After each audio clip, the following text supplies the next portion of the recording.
On This Week in Enterprise Tech, we have Mr. Brian Chee and Mr. Curtis Franklin on the show today. Now, you may have heard the administration hosted an InfoSec roundtable with tech giants and CEOs. We'll talk about the outcomes and just how effective it was. Plus, Curtis takes us through the new Joint Cyber Defense Collaborative. Some interesting stuff there. And now, supply chains have been under fire this past year, and technology may be able to save organizations from hitting those speed bumps. Today, we have Yonatan Wolowelsky, CTO and co-founder of Jiga. He's going to take us through some new technology about how to streamline parts purchasing from sourcing to quoting payments and ensure efficiency for all organizations. Shouldn't miss it. TWiT on the set. Podcasts you love. From people you trust. This is TWiT. This is TWiT, This Week in Enterprise Tech, episode 458, recorded August 27th, 2021. What's in your supply chain? This episode of This Week in Enterprise Tech is brought to you by Compiler, an original podcast from Red Hat discussing tech topics, big, small, and strange. Listen to Compiler on Apple Podcasts or anywhere you listen to your podcasts. And by CrowdStrike. CrowdStrike harnesses the power of every click, every action, and every ally to grow stronger and stop cyber threats before they can stop you. Join the fight and experience the power of Falcon platform for free today at crowdstrike.com/twit. And by Melissa. The U.S. Postal Service processes more than 98,000 address changes daily. Is your customer contact data up to date? Try Melissa's APIs in the developer portal. It's easy to log on, sign up, and start playing in the API sandbox 24/7. Get started today with 1,000 records cleaned for free at melissa.com/twit.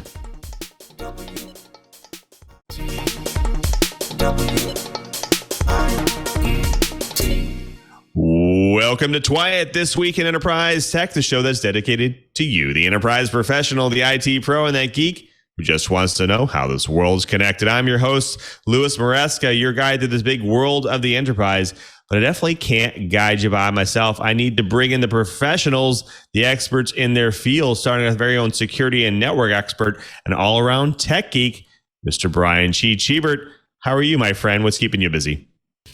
I'm doing great. In fact, the guy that we interviewed from Ubiquia the other week, it looks like I'm going to try and sign up to be a dealer with my partner in Honolulu because we're trying to go and roll out a whole bunch of Wi-Fi 6 and 5G microcell infrastructure for our customers. And that was a really, really cool set of products he had.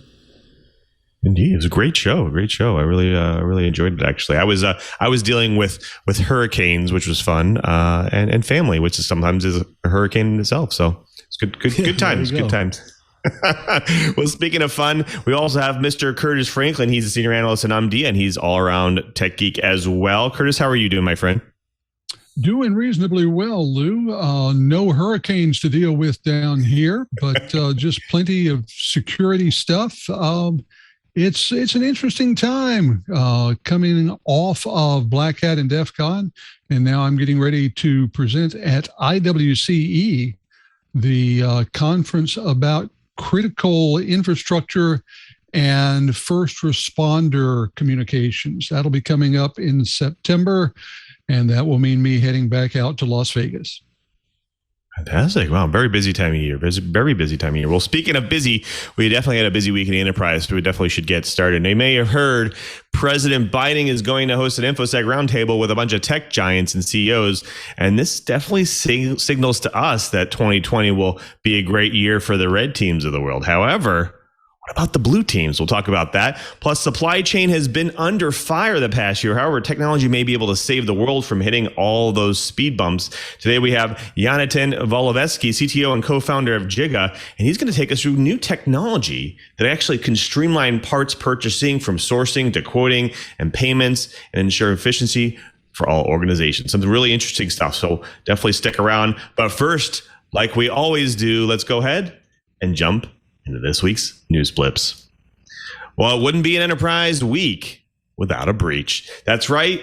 T-Mobile customer data was breached and compromised sensitive information from more than 54 million active former customers was out there. Now, the interesting thing here is the breach might not have been a sophisticated one. In fact, it might have been a relatively trivial one. That's right. The hacker claiming to be responsible for the attack, John Binns, said that T-Mobile security was, quote, awful. That's right. Binns reportedly broke through using a readily available tool to find an exposed router and took a week to delve through customer data stored in a data center near East Wenatchee, Washington. Now, Binns, who provided apparent evidence to back up his claims of involvement, said he breached T-Mobile and stole the data to create, quote, noise that drew attention to him. Now, he came forward to highlight his claims and he had been kidnapped in Germany and placed into a fake mental hospital. Now, there wasn't any evidence to support that allegation, but the evidence is the third breach in 2 years and suggests that T-Mobile is still struggling to offer security that matches its rapidly growing customer base. Now, it only hired a new security leader earlier in 2021, for instance. Now, if Binns' claims are accurate, though, the ease of the attack is quite frightening indeed, and it only took a casual hack to put tens of millions of people at risk of fraud and other data crimes. The company may need to scramble if it's going to reassure customers that breach will be rare going forward. Well, the leaders of the largest tech giants were in Washington, D.C. at the White House this week, and the experience of the Cybersecurity Summit might just spur them to action. As part of this week's announcements, the Biden administration shared that the National Institute of Standards and Technology, or NIST, will work with industry and other partners to develop a new framework to improve the security and integrity of the technology supply chain. That's what came in a release from the summit. Microsoft, Google, IBM, Travelers, and Coalition have committed to joining the initiative. And if you remember the Colonial Pipeline ransomware debacle, this part should provide some comfort. The administration also announced the expansion of the Industrial Control System Cybersecurity Initiative to include natural gas pipelines. The news from private sector companies ranged from billion-dollar investments to driving adoption of multi-factor authentication to including more security training, both in the classroom and in the enterprise. For example, over the next 5 years, Microsoft plans to invest $20 billion to drive efforts to integrate cybersecurity by design and deliver advanced security solutions. The company will make $150 million immediately available in the form of technical services to help federal, state, and local governments with security protection. The company also plans to grow partnerships with community colleges and nonprofits to expand cybersecurity training. As for Google, they plan to invest $10 billion over the next 5 years to strengthen cybersecurity. The money will go toward expanding zero trust programs, helping secure the software supply chain, and enhancing open source security. In addition, Google pledges to train 100,000 Americans in areas such as IT support and data analytics, and include education in data privacy and security through the Google Career Certification Program. Training is also part of Amazon's new initiatives, which include the public release of the security training materials it uses to keep its own employees and sensitive data safe from cyber attack. Apple plans to create a new program for security improvements throughout the supply chain. As part of this, it will work with its suppliers, including more than 9,000 companies throughout the U.S., to drive adoption of MFA, security training, vulnerability remediation, and incident response. Now, to IBM, they've committed to training 150,000 people in security over the next 3 years. The efforts will include partnerships with at least 20 historically Black colleges and universities to create cybersecurity leadership centers and, in doing so, create a more diverse cyber workforce. So I decided I was going to go talk about the giant recall for GM on their Chevy Bolt. Now, it's kind of interesting because we're going to be talking to a guest all about supply chain. And this story is definitely a supply chain nightmare. So GM has announced that it's recalling every single Chevy Bolt made to date, including new electric utility vehicle models, over concerns that a manufacturing defect in the car's LG-made batteries could cause a fire. Well, the Bolt was first recalled in last November after 5 cars that hadn't been in crashes caught fire. After investigating the problem further, Chevy recalled a second batch in July. The problem was traced to 2 manufacturing defects that could occur simultaneously. The defects were a torn anode tab and a folded separator. Well, those could create conditions that could lead to a short in the affected cells. So far, the company has identified 10 fires that involve faulty batteries, according to an Associated Press report. Well, the story goes on to basically say that batteries are actually pretty hard to build, and the stabilization elements like cobalt are coming from unreliable sources like the Congo, and you end up with a lot of electrochemical scientists working on experimentation to prevent lithium-ion batteries from going up in flames. I had the opportunity to work with some battery electrochemists while at the University of Hawaii, and battery chemistry is very, very hard stuff to achieve fast charge times without developing memory and not going up in flames. Well, it's almost as hard as rocket science. So anyway, so look for lithium-based batteries going way up in price and not seeing data center power systems going lithium anytime soon. Anyway, the update article said that a misaligned machine in the production line caused a protrusion in the metal for the battery tabs that could potentially poke a hole in another battery and cause that fire. Sounds like a supply chain nightmare, if you ask me.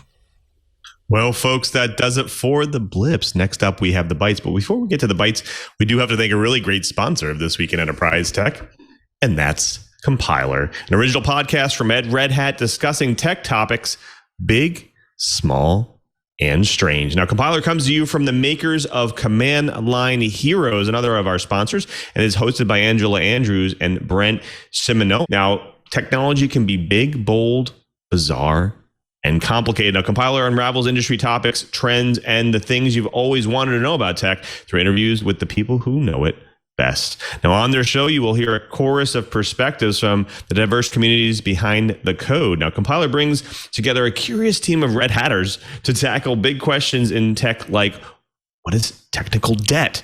What are tech hiring managers actually looking for? And do you know how to code to get started in open source? The first episode covers a topic of much debate in the tech world. Should managers code? I'm a manager. I definitely code. Now, jumping into the fix, the problem can be very seductive. In this episode of Compiler, you'll hear from a manager who has learned that supporting his team to fix the problem rather than doing it himself might be slower, but it can lead to better results. Now, a managerial position is seen as a milestone of working life. Now, suddenly a person who worked on code begins to step back from those day-to-day tasks. What does that mean? What started as an internal email at Red Hat blossomed into a much deeper discussion about career growth and what can be caught in its wake. Now, have you ever walked into an interview and been asked to work through a code problem on a whiteboard? I definitely have. Now, if you were hired, how much of your work time do you actually spend in front of a whiteboard on the job? It's a good question. Now, in how do you interview for a technical position, Red Hatters cast a skeptical eye toward the dreaded whiteboard interview, but discover that it can actually have some real benefits. Now, I checked out the first episode of Should Managers Code and found out it very enlightening. I'll tell you one thing, it's really interesting stuff here, and actually really hits home with a lot of things I'd actually experienced within the industry. So definitely check it out. Now, the first episode just dropped August 5th, so you can go and download it anytime. Listen to Compiler on Apple Podcasts or anywhere you listen to your podcasts. We'll also include a link on this episode's show page. My thanks to Compiler for their support of This Week in Enterprise Tech. Well, folks, it's now time for the bites. Now, you may have heard, we talked about it a little bit, about the meeting that happened with the tech giants. There were CEOs from Microsoft, Amazon, and Apple, and confirmed in their attendance. And other large companies were there as well. Google, IBM, Southern Company, JP Morgan were also invited there. Now, the meeting was actually intended to address several things here. In fact, it was intended to address the severe increase of ransomware, online attacks, data breaches, data leaks in the last year.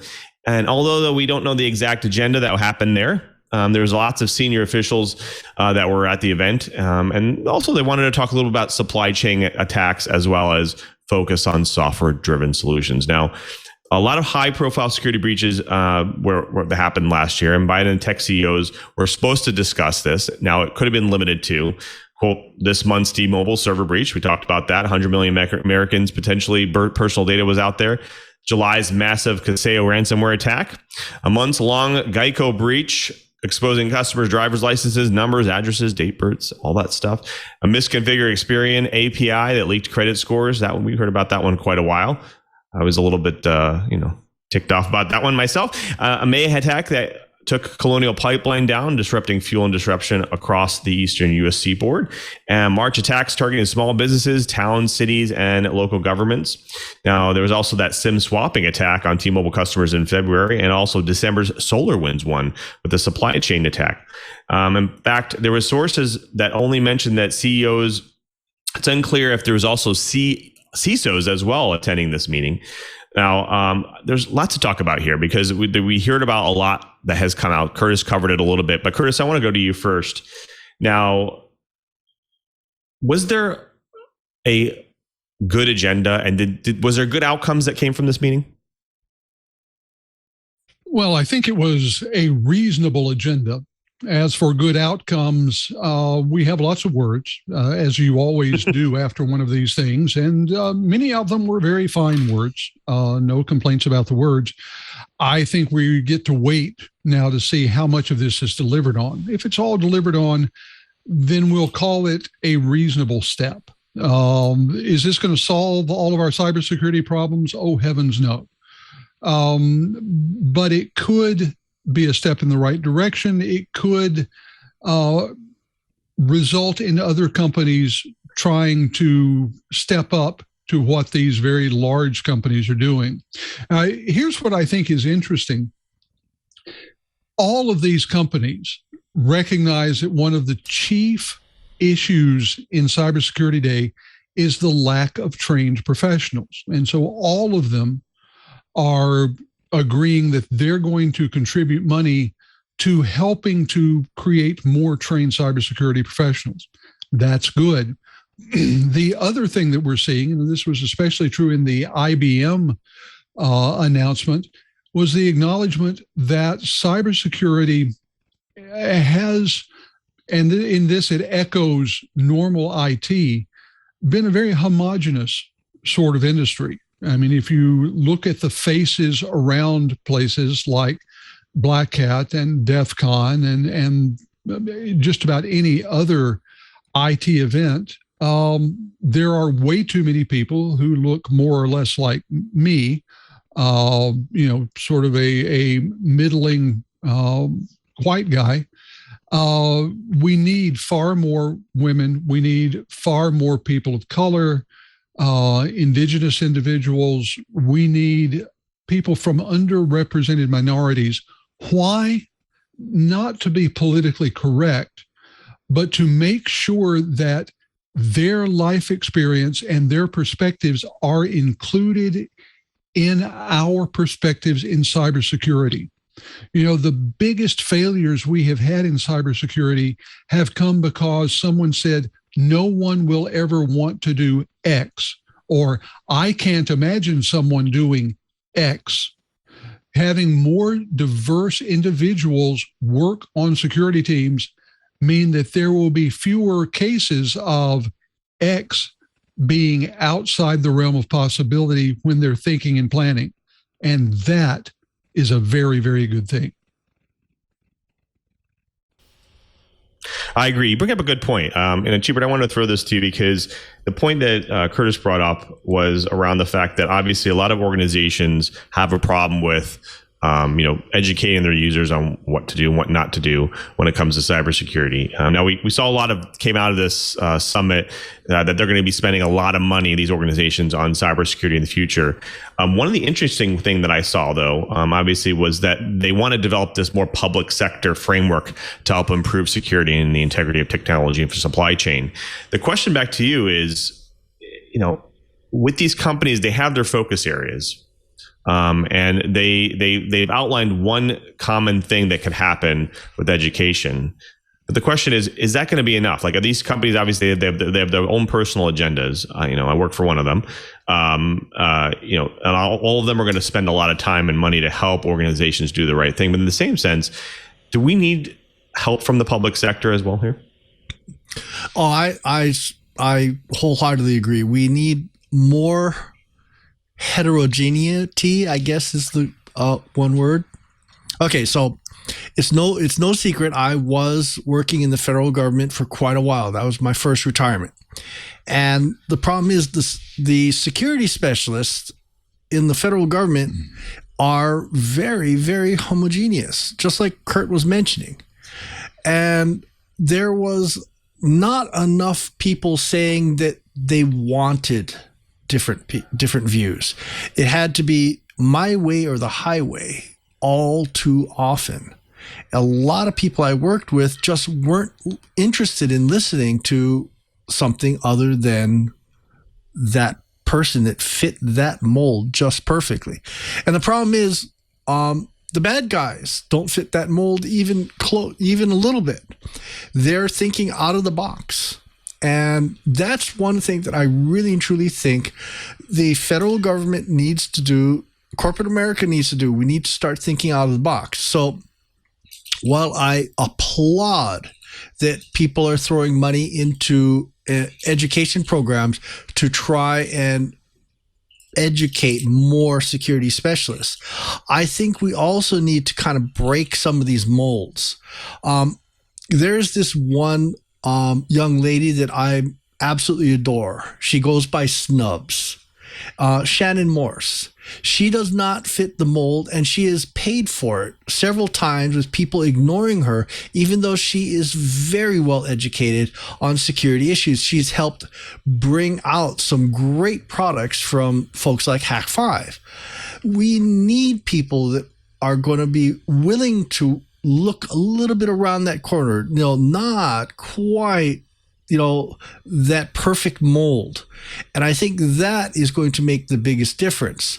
Now, I do agree that, we all need to make sure we're all following the same rules, the rules of engagement, so to speak.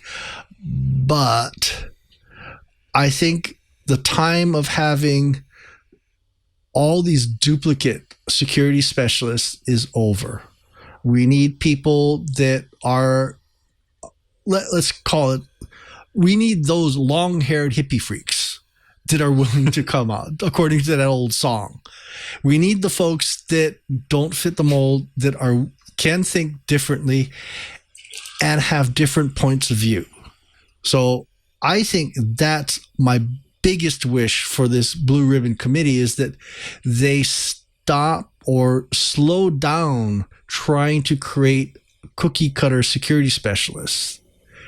We need people that are going to think out of the box. We need people that are willing to work with the industry and government to try and level the playing field. Great. I think it's great to end with that one. Thank you, Cheebert. I do want to move on to the next bite because it's a pretty interesting one. A little bit out of Black Hat. Curtis, you want to drive that one? I'm happy to. Yeah, we did have a lot of activity. One of the things that I noted about Black Hat and DEF CON, for that matter, was the willingness of people from the government and from very high levels of the government to be there, either physically or virtually, as speakers and participants on panels. Well, Jan Easterly, the newly appointed director of the Cybersecurity and Infrastructure Security Agency, or CISA, you'll hear us say, officially invited the security industry to team up with the federal government to proactively address and defend against the growing wave of cyber attacks. In a pre-recorded virtual keynote at Black Hat, she talked about this new collaborative and was happy to talk about what it was made of and what it hoped to do. Now, the Joint Cyber Defense Collective, or JCDC, is supposed to bring together government and private industry to work together on cyber defenses. The aim is, quote, to establish a shared situational awareness of the threat environment, end quote. Well, what does that mean? That means that government and private industry get to share information on what they are seeing, what they're encountering, either in chatter as they look at dark web chat rooms, or in what they are facing as frontline responders in the cybersecurity wars. Now, in addition to CISA, key federal government participants in the JCDC include Defense Department, U.S. Cyber Command, NSA, FBI, Office of the Director of National Intelligence, Department of Energy, Department of Transportation, EPA, and FDA. In addition, private sector members have come on board. They include AWS, AT&T, CrowdStrike, FireEye, Mandiant, Google Cloud, Microsoft, Lumen, Palo Alto Networks, and Verizon. Now, depending on your participation in the industry, you might not recognize all of these, but let me tell you that CrowdStrike, FireEye, and Mandiant are huge presences in the cybersecurity sector, while Palo Alto is enormous, a player up there next to Cisco and Juniper Networks in the router and switch market for huge enterprises and giant cross-country and global networks. What they're talking about is making cybersecurity more and more and more a team sport. In a piece that I wrote over on LinkedIn on my way home from Black Hat, I said that one of the things that came out of Black Hat and DEF CON is that it's not just about you. Cybersecurity isn't about what affects you and what affects you alone. It's about how the things hitting you can have an impact on your supply chain, on the members of your community, on the members of your industry. And this new initiative recognizes more and more that this is true on a national and even global network. Now, Easterly talked about 3 examples of recent collaborative efforts between CISA and private sector security researchers. There were talks about things like vulnerabilities hitting CISA and the way that CISA gave information to the CISA that helped manage the national response, and a couple of others. On one light note, Easterly put up a slide depicting a logo that paid homage to the legendary rock band AC/DC with the lightning bolt style logo, JCDC, along with a recorded electric guitar riff. It's nice that they can have a light moment. I'm all in favor of it. But the most important thing is going to be the serious effort that goes around this and the serious results that they can bring to the industry. Now, I want to turn first to Brian. You know, you've worked in government, you've worked in the private sector, you've worked between those camps. What has kept them from working together more closely in the past? And do you think someone at Easterly's level can put together an initiative to break down the walls? The insider view is too often people trying to protect their own turf. You know, if you aren't seen as being critical to the national infrastructure or whatever, you may not get that nice big fat budget in Congress. Now, having said that, there are some really great efforts. There is an organization called InfraGard, spelled INFRAGARD, and it's run by the Federal Bureau of Investigation and provides a public-private conduit so that smaller corporations, small, medium-sized, even large corporations, have a way of getting information that is normally flagged as government use only.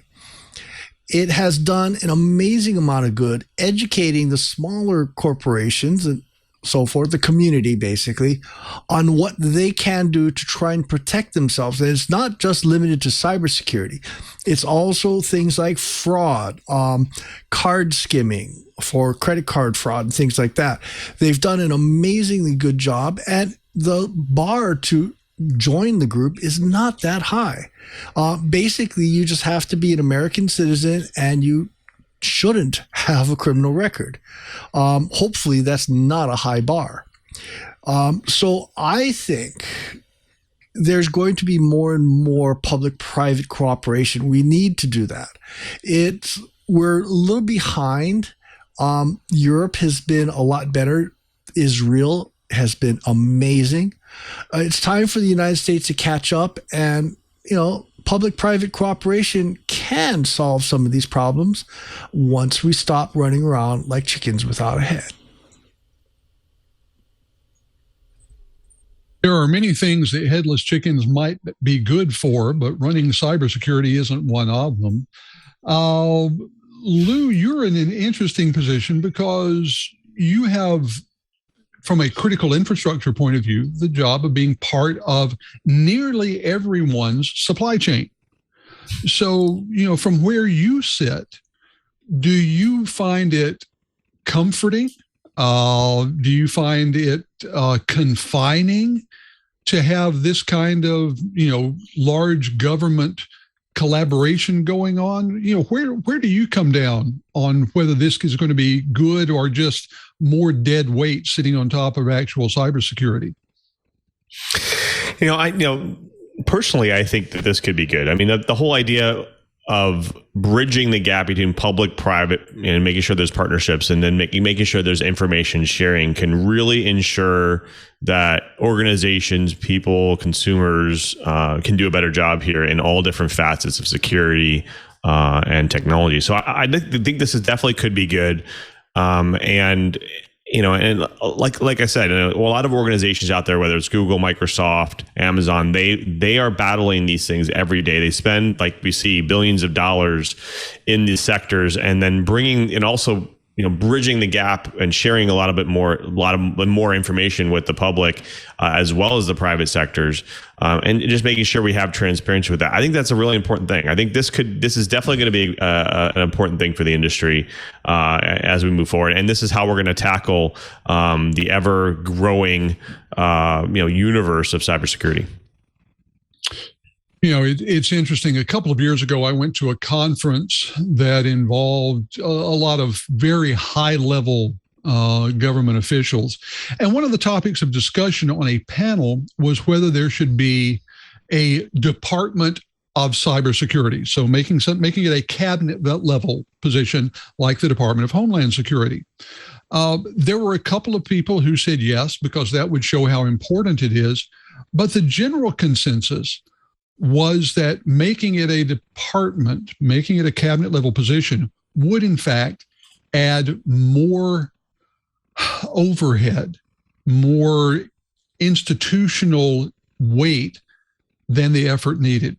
And so to me, what this is a level to try and get the effort at the right level. So this is something that is at a high enough level so that it can bring a lot of people together. I mean, obviously, Secretary Easterling is able to bring a lot of force to bear on this, and yet it doesn't have the institutional dead weight of a lot of administrative effort that goes into anything that starts getting bureaus and departments and offices involved. I'm in favor. I hope we see a lot of good stuff about it going forward, and I look forward to reporting on this as we go along. Well, that should be it for the Bites. We've got a great guest ahead, but something tells me that Lou has a sponsor to tell us about before we get there. Thank you, Curtis. Indeed, I do. And that sponsor is CrowdStrike. I've seen the headlines, and we talk about it all the time here on TWiT. Ransomware attack after ransomware attack, holding businesses hostage. It can feel like it's only a matter of time before they come for you, and you'll have to decide, do you pay or do you lose everything? But you can have a third option. That's right. Do you defeat your adversaries before the fight even starts? With CrowdStrike, you're not alone in the battle against ransomware. Now, a secure future demands a shared defense, and that's why CrowdStrike's Falcon platform uses their threat graph power by advanced AI to analyze behavior on your devices, servers, and cloud workloads to find the threats and stop them in their tracks. Now, the security platform delivers the industry's most powerful set of tools to fight today's most sophisticated cyber attacks, all delivered via the cloud through a lightweight, intelligent agent. Now, Forrester study finds Falcon Complete delivers a 403% return on investment with 100% confidence. Now, CrowdStrike harnesses the power of every click, every action, and every ally to grow stronger and stop cyber security threats before they can stop you. Now, Falcon Complete stops breaches every hour of every day through expert management, threat hunting, monitoring, and remediation, and it's backed by CrowdStrike's breach prevention warranty. That's right. They don't just say it, they guarantee it for Falcon Complete managed customers who receive a warranty covering up to $1 million in the event of a data breach. Now, terms and conditions apply. The Gartner Magic Quadrant named CrowdStrike a leader for endpoint protection platform for 2021. Join the fight and experience the power of Falcon platform for free today at crowdstrike.com/twit. That's crowdstrike.com/twit. CrowdStrike, because what we've built together is worth defending together. And we thank CrowdStrike for their support of This Week in Enterprise Tech. Well, folks, it's my favorite part of the show. We actually get to bring in a guest to drop some knowledge on the TWiT Riot. And today we have Yonatan Wolowelsky. He's the CTO of Jiga. Welcome to the show. Thank you so much for having me here, Lou. Absolutely. Now, this is a very interesting topic because supply chains have been hit hard the past 2 years. But before we get to that, I do want to, our audience loves to hear people's origin stories. Can you maybe take us through a short journey through tech and what brought you to Jiga? Yeah, for sure. I've been a software developer for the past decade. And besides building software and like hacking stuff, I like to see the big picture, like having context about the product, about the big picture, the market, the marketing, and so on. And this is basically how I got into startups. So I started my first startup a few years ago, which was like a very tough MBA for my next startup. And about more than a year ago, I met my two co-founders and we started this amazing product called Jiga. Fantastic. Now, like I said, supply chain has been hit really hard this past couple of years. The pandemic, hack after hack. Jiga wants to disrupt things here. Can you maybe take us through what's going on and how your technology can help? Yeah, so I guess most of your audience here are like software engineers. And as software engineers, you probably know that if you need a component for the whole software, for your whole repository, you just do like npm install or pipe install, and then you get the whole component just transferred into your code base without too much overhead. If I'll tell you that you need to go and fetch a CD with a bunch of code from the other side of the country, you'll tell me like, hey, Yonatan, you're like from the 90s or something like this. So for mechanical engineers, it's still the case. If a mechanical engineer will need a quote for like a specific component, you will have to spend weeks on procurement, negotiating, asking for a quote. It means that engineers become bureaucrats. And this is the problem we're trying to solve. Yeah, it's interesting because I do have friends that actually work in this industry. I worked with a lot of MEs when I was in college. And you're right. I think there's a lot of challenge here where, organization, whether it's be a cereal company trying to do a supply, a line of machines that actually handle packaging, whether it be, a furniture company, a lot of these companies, they need parts, they need specialty gear, and they need to find a way to whether build these things or supply themselves with the appropriate parts. Now, what were the problems that you've seen in the last couple of years, and how is Jiga going to help here in this particular model? The problem is mainly that, again, engineers becoming bureaucrat and like they're managing like a budget of sometimes millions and sometimes billions of dollars on like procurements of custom parts on like spreadsheets and like emails, like endless email threads. When I say custom parts, it can be like, like your AirPods. It can be like the lid of the AirPods. It's a unique design from the engineer in Apple. And when he needed to do like versioning and revision on it, he had to go back and forth with the suppliers. Each one of those revisions will take weeks. This is like also affecting on go-to-market, on product deliveries, which cost a lot of money to companies, and engineering labor hours, which is a crazy amount of money. And also like companies not making data-driven decisions about purchasing parts, so they go and do like overpriced decisions about which supplier to go with. Now, there are some companies out there that they are kind of the middleman. They facilitate the communication, collaboration, and the purchasing of these things between companies. What makes Jiga different from those companies? We don't like to take the middleman part so much. We like to give people the tools, like to give both parts, like the mechanical engineers and the suppliers, the tools. We realize that communication is like the key for it. We cannot really mask the supplier. There's a lot of let's say professional feedback that mechanical engineers need to ask the suppliers. And we see that a lot in the system, communicating about like specific tolerances or specific requirements. We are launching like really cool features about like collaborating on the CAD, so people can say like, okay, this is like a little bit too thin for me, I cannot do it with my machines, and then this is like they can go back and forth much easier. Now, when I was back in the day, I actually worked with Ford and Dana Corp, and we did a lot of work for like universal joint manufacturing, and we built some parts, we built some designs that would measure this. And a lot of it was very proprietary. It was very, behind the scenes, lots of potential, patents that could come out of it. How do you handle these types of things when the company comes to you and says, okay, like we need to go and manufacture a part or find a part that might require an NDA or a non-disclosure of some kind, but we still need to be able to manufacture it at scale?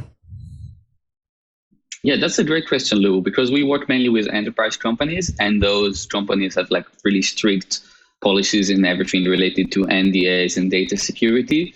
So basically, they sign an NDA with us, and we sign our suppliers, our top suppliers, like an NDA. And in some cases, they will have like an approval system for each supplier. So they will say like, okay, I want this supplier and that supplier, and I don't want this supplier. So you say you sign NDAs and you kind of facilitate that. What about when I send you these designs and I send you these files? What happens with those? Are they secured somewhere? How do they flow through the system?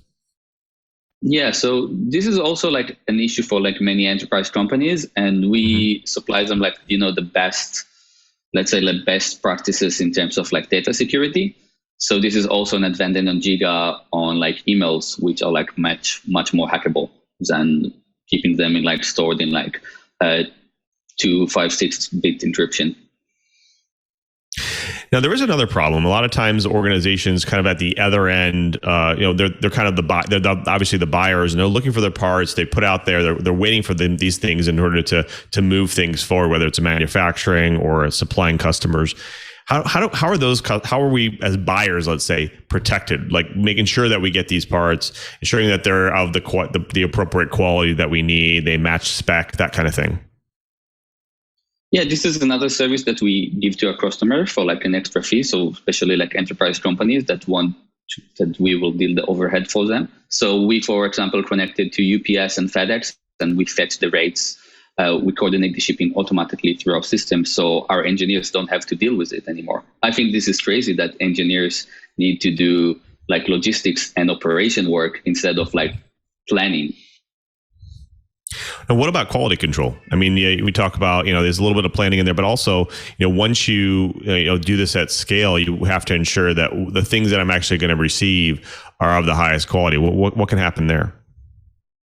Yeah, that's correct. So our customers basically can supply if they want like a COC certificate from the supplier, or they want to purchase like an extra QA services from us. This is also something we give them. Now, what if there's like in a large order? What if there's a mistake? What happens then? Oh, then we come and we mediate. So this is, again, we don't like to be the middleman and cut like huge like fees on top of corporations, because it doesn't make sense. Our business model is basically around like we charge like a subscription model, and then like a very small fee for like the mediation, or an escrow fee, that if something goes wrong, we will be there to mediate. But other than that, we like both sides to communicate by themselves and figure it out, and handle it nicely.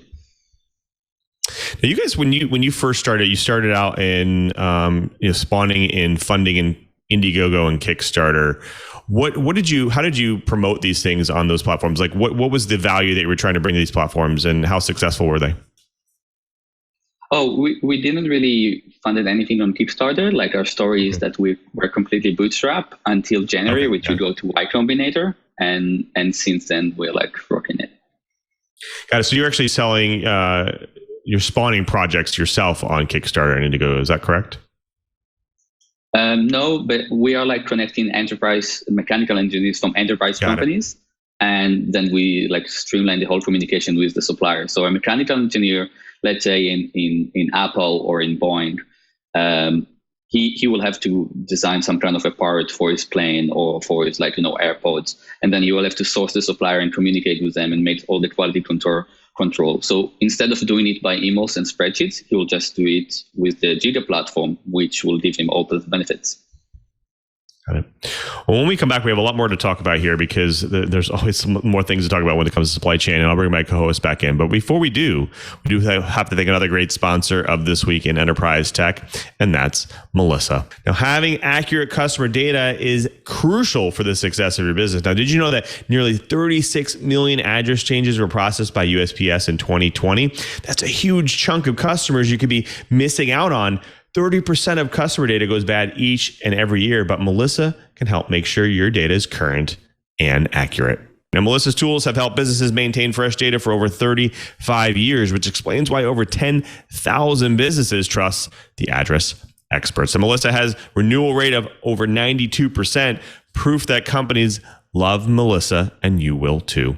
Now, you can verify addresses, emails, phone numbers, and names in real time with Maresca. Maresca's global address verification service verifies addresses for 240 plus countries and territories at the point of entry. Now, tired of having duplicate customer information in your database? Well, with Maresca's data matching, you can eliminate clutter and duplicates, increase accuracy of the database, and reduce postage and mailing costs. Now, get the information that completes your customer profiles, better add customer demographic information to your records, such as marital status or even social media handles. Now, Maresca's flexible deployment options offer different platforms to suit any preference, business size, or budget. Now, with flexible on-premise, web service, secure FTP processing, and software as a service delivery options, Maresca also has their new Lookups app on iOS and Google to search addresses, names, and more just at your fingertips. Now, Maresca continually undergoes independent security audits to reinforce their commitment to data security. That's right, privacy and compliance as well requirements.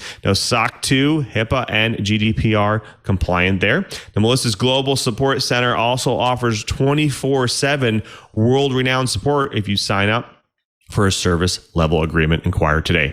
Now, Maresca is still supporting communities and qualifying essential workers during COVID-19. See if your organization qualifies for 6 months of free service by applying online at Maresca.com. We'd also like to congratulate Maresca for being named a leader in address verification and data quality by G2 Crowd in their spring 2021 report. Congratulations.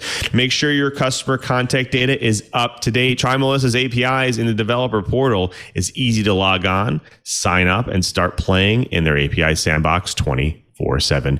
Get started today with 1,000 records cleaned for free at Maresca.com/twit. That's Maresca.com/twit. And we thank Maresca for their support of This Week in Enterprise Tech. Well, folks, we've talked with Yonatan Wolowelsky, CTO and co-founder of Jiga, about supply chain, some of their new technologies and how they're helping organizations and their supply chain. But I do want to bring my co-host back in. I want to throw it over to Curt first. Curt? Well, I appreciate that. My question starts, you were talking about the fact that your customers will send you their plans, send you the list of components they're going to need. My question is whether Jiga gets involved in the design process to help your customers build products that might be more easily sourced. I mean, how much do they depend on you for that kind of information? Yeah, so we really don't like to get involved in everything that's related to like the engineering itself. We think the engineers are like smart enough and grown up enough to do the design themselves. We like to assist them with all the overhead. So when they do put the design like and they drop it inside Jiga, we just help them to get it to the manufacturer, that the manufacturer understands the requirements, because we see this is the biggest problem, that there is like a lack of communication between the MEs to the to the suppliers. There is always like a missing configuration or requirement or like some tolerances that is missed out. All right. So you don't get involved there, but now here's something that I have heard people talk about for a long time. You know, the ERP programs like SAP, like Oracle, they are deeply embedded in their clients' design and procurement processes. Do you get involved in integrating into those at all? Is that something that your customers ask you to do so that they can have a smoother process that is automated through their ERP program? Absolutely. So enterprise companies ask us specifically which ERPs or like management software PLM that they're using, and we do the integration for them. We would like the engineers to do the least amount of paperwork and bureaucratical work, because the ERP and the PLMs are like a lot of the time just generating more paperwork and more bureaucratical work for them, and we try to eliminate that. Fantastic. Thank you. I'm going to bring Cheebert in as well. Cheebert? Okay, so I'm Mr. Small Business, and I'm just wondering, is Jiga appropriate for the small guys, the ones that are just trying to kickstart a new business with a product? Because I've seen all kinds of problems with errors or sourcing problems, especially when you have to start dealing with mainland China. So are you willing to work with the small people that small, or are you someone we need to aspire to once we grow up? Yeah, that's a good question. We are focusing on enterprise, but we will never say no to a small business. We've been a small business, and we understand the hassles of small businesses. So we like startups and design studios that we've been all working with us. Maybe some of the integration, like the heavy integrations, like ERP integrations, as you mentioned before, we will not do for like a small business of like 10 engineers. But absolutely, we will accept them to the system, and we will expose them to the list of vetted vendors from all around the world that we have. Fabulous. Now, you mentioned at the beginning of the interview something called Y Combiner. That's not something that a lot of people are familiar with. What is it? And how does it affect you? You mean Y Combinator? Yes, thank you. Sorry, I blew that one.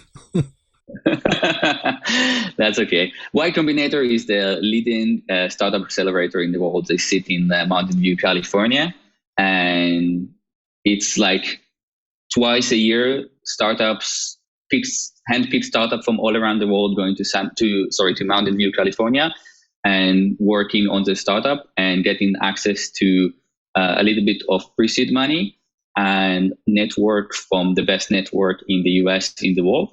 It was interesting because the past year or so, it's been held over Zoom because COVID was, really difficult to fly around and travel. So everything was in Zoom. So we are based in Tel Aviv, and we had to work like basically in opposite hours from California time. Fantastic. Now, you mentioned this before when we were talking a little bit about the processes that you guys handle and manage.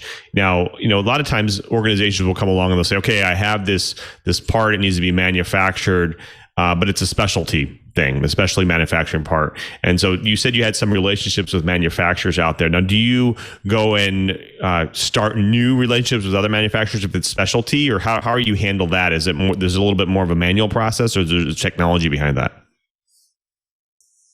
Yeah, so if it's required from us, like our customer support team will be happy to assist. Like always, like the human effect is very important to us. So actual people will be helping our customers.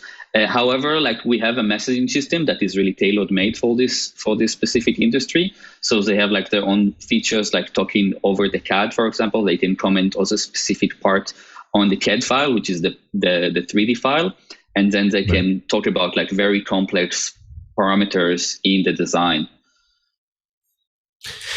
Now, another example of this, like a lot of Right. So a lot of organizations, they'll come along and they'll say, hey, we want this part to be made of a specific material. A lot of times you 3D print and use the filament of a specific type, whether it's stronger or not so strong, needs to handle heat, not handle heat. And you go to a manufacturer and they'll say, okay, yeah, we'll build it to spec, but then they run out of that particular material, and they need to use something else, something maybe equivalence class. Now, do you handle that relationship and making sure that they find the right material that's equivalence class, or what goes on there? Yeah, like our operation team is really deeply involved, like in everything that's related to like specific material, specific requirement that the customer have, and which supplier is the best. So it happened more than once that, as you said, like they started a process and then they needed like help from another supplier. So we matched the supplier to the supplier. So a supplier became also a buyer in a way. Because we are a marketplace, we have this network effect. So suppliers can help each other, and we help them, assist them also manually, but with our customer success team, and also with our technology that helps them to source suppliers from various disciplines very easily. Now, as a manufacturer, like let's say we'll flip the coin here for a second. As a manufacturer, why would they want to work with you? What would be the good reason for them to be part of their marketplace? What would be a good reason for them to be in relationship with you? Yeah, that's a great question, Lou. Like the killer feature for suppliers, for both suppliers and for buyers, is the auto quoting. We developed an algorithm that can basically learn from each supplier what will be the price. So let's go again to the AirPods example. When the engineers in Apple designed those AirPods for the first time, it was unique. There was nothing like this in the whole world. So there is no price tag for it. It's not like you can go on Amazon and buy a part for something that never existed. So the price is, like, quoting the price is something that is very hard work for most of the suppliers. My co-founder Asaf used to be a supplier before he founded Jiga, and most of his time would go to like manually RFQs, like requests for quote, for his buyers. And we automate this. We created an algorithm so each supplier will have his own pricing profile. So we save them tremendous time just by being on Jiga and joining the platform. Second is, of course, exposed to all the demand from various customers like Intel, Dollar Shave Club, Israeli Aerospace Industry, ICL, many corporates that they will never be exposed to without us. Fantastic. Well, unfortunately, all good things come to an end. Thank you so much, Yonatan, for being here. Can you maybe tell the folks at home where they can get a chance to find out more about Jiga and maybe even get started as a buyer? Yeah, so you can go to giga3d.com and you can request book a demo from us, and we will get back to you shortly. Also, this is like shameless advertising here, but we do look for like really cool position. We look for like a mechanical engineers that want to level up and go to like a growth and marketing role. And we also look for developers to help us build the product. This is really exciting opportunities. Fantastic. Exciting stuff. Thank you so much for being here. We really appreciate it. Well, folks, thank you so much for having me. Thank you. Well, folks, so you've done it again. You sat through another hour of the best dang enterprise podcast in the universe. So definitely tune your podcatcher to TWiT. I want to thank everyone who makes this show possible. It's definitely a team effort, and I got the best team in the industry, starting with our co-host, Mr. Curtis Franklin. Thank you so much for being here. Where can the people find you and all of your amazing work? Well, thanks, Lou. I'm going to be writing some more, going to be posting it on LinkedIn. I've also got some stuff coming out over the Omdia site. And it's nice to know that our friends at Dark Reading are completing a site redesign that includes the Omdia page. So lots of places where I'm going to be seen in the next couple of weeks. And then, as I said, I'm getting ready for IWCE. Got some more conferences that I'm going to be participating in later on this year. As always, though, people can find me on Twitter at KG4GWA, over in LinkedIn, where I'm starting to post some of my writing. Follow me there. Hope to see everyone commenting and reading. Let me know what you're interested in learning about the world of cybersecurity. Thank you, Curtis. Well, we also have to thank Mr. Brian Chee. Brian, what's going on for you in the coming weeks? Where can people get a hold of you? Well, there's been an awful lot of house repairs, but I'm trying to get back into the saddle and do different things. And you know what? The TWiT Riot is definitely helping me with that. And I'd love to hear from you. So I am ADVNETLAB, Advanced Net Lab on Twitter. But you're also welcome to drop me an email. I am Cheebert, spelled CHEEBERT at twit.tv, or better yet, drop a line to TWiT at twit.tv, and that'll hit all our guests. We'd love to hear from you. We've had some great suggestions, and I do keep a list, and I'm trying to book guests that fulfill your fondest wishes. Take care. Thank you, guys. Always love having you here. Well, folks, we also have to thank you as well. You're the person that comes in each and every week to get your enterprise and IT goodness, and want to make it easy for you to watch and listen. Get your enterprise news. Go to our show page right now, twit.tv/TWiT.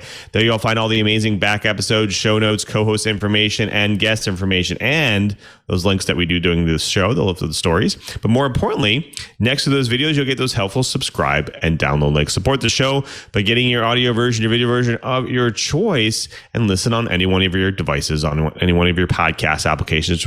We're on all of them. And definitely subscribe, because that's how you support the show. Plus, you may have also heard about Club TWiT. That's right. It's a members-only ad-free podcast service with a bonus TWiT Plus feed that only you can't get anywhere else. That's right. It's only $7 per month. And one of my favorite things that comes along with it is the exclusive access members-only Discord channel. We have some great people in there right now doing some great chattings, great discussions, great topics going on. Some really fun and interesting conversations and content there. Love it, love it, love it.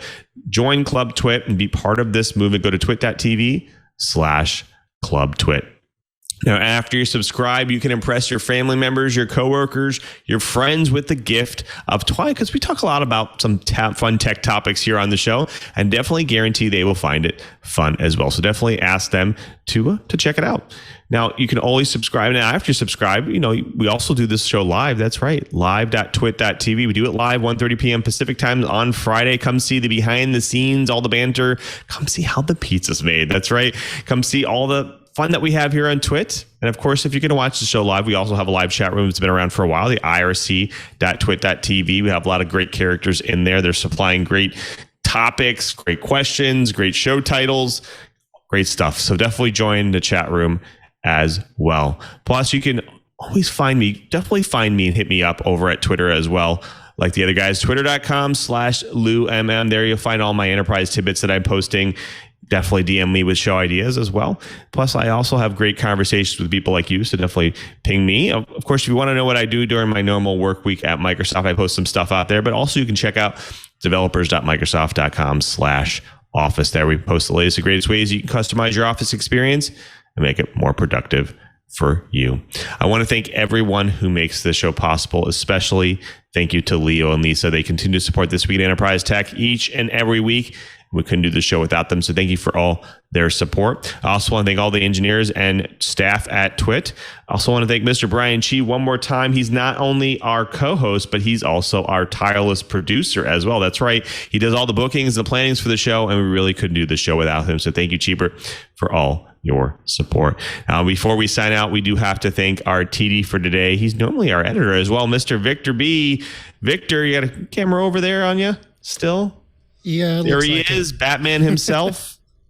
Victor, it's always great seeing you. Can you maybe give us a little hint of what's going on TWiT coming this week? Just a lot of shows. yeah, lots of good stuff. Yeah, it's nice being back in studio and seeing you guys again. So, yeah, it's great to see you guys. Fantastic. Well, until next time, I'm Louis Maresca, just reminding you, if you want to know what's going on in the enterprise, just keep TWiT. Android may be just another operating system, but when you check out all about Android, you'll realize that Android's also a ton of fun. Join me, Jason Howell, and my co-hosts, Florence Ion and Ron Richards, and a whole slew of guests that we invite on the show every week. Every Tuesday, in fact, we talk about the latest Android news, hardware, apps, and we answer a ton of your Android-related questions as well. Don't miss all about Android at twit.tv.